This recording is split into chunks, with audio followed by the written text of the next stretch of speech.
학교 안전 정말 이대로 괜찮은 걸까요? 학교 운동장 우레탄 트랙과 교복에서 유해 물질이 검출되더니 이번에는 아이들이 생활하는 교실에서 납 등 중금속이 기준치보다 많이 나왔습니다. 특히 온몸으로 사물을 접하며 영유아들이 생활하는 어린이집과 유치원도 포함돼 있어 걱정이 큽니다. 문은선 기자가 보도합니다. 대전의 한 유치원 교실 문틀에서 납이 9,185mg 검출됐습니다. 환경부 기준치 600mg을 15배 이상 초과한 것입니다. 또 다른 초등학교 도서관에서는 납이 4,510mg 나왔습니다. 역시 기준치보다 7배 이상 많습니다. 환경부가 지난 2년 동안 유치원과 어린이집, 초등학교의 바닥과 벽 등을 조사한 결과 대전과 세종, 충남 지역 996곳 가운데 127곳에서 납과 카드뮴 등 중금속이 과다 검출됐습니다. 교실 10곳 가운데 1곳 이상이 중금속 범벅인 셈입니다. 주로 페인트나 시트지를 사용한 곳이 문제가 됐고 친환경 페인트를 쓰고도 중금속이 많이 나온 곳도 있었습니다.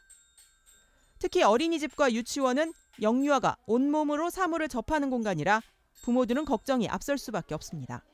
어린이집도 지금 사실 저는 아기 알러지가 좀 심해서 그런 것 때문에 안 보내고 끼우고 그냥 키우고 있어서 불안하죠, 그런 얘기 들으면.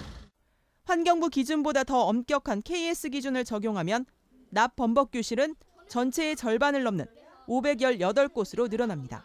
이 어린이들 같은 경우엔 환경 취약계층이기 때문에 사실은 기준을 좀 강화할 필요가 있을 것 같아요. 기관마다 기준이 다른 부분들이 더 문제가 될 것 같아서 일부 시설을 개선한 곳도 있지만 짧게는 1년, 길게는 2년 전에 중금속 검출 사실을 통보받고도 상당수가 예산이 없다는 이유로 사후 조치를 하지 않고 있습니다.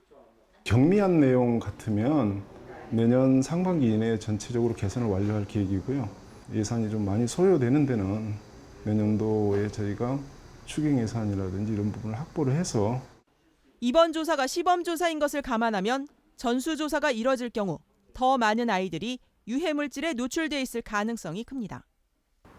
학교 운동장 우레탄 트랙과 교복에 이어 이번엔 교실까지 아이들의 건강과 안전을 담보하기 위한 특단의 대책이 필요해 보입니다.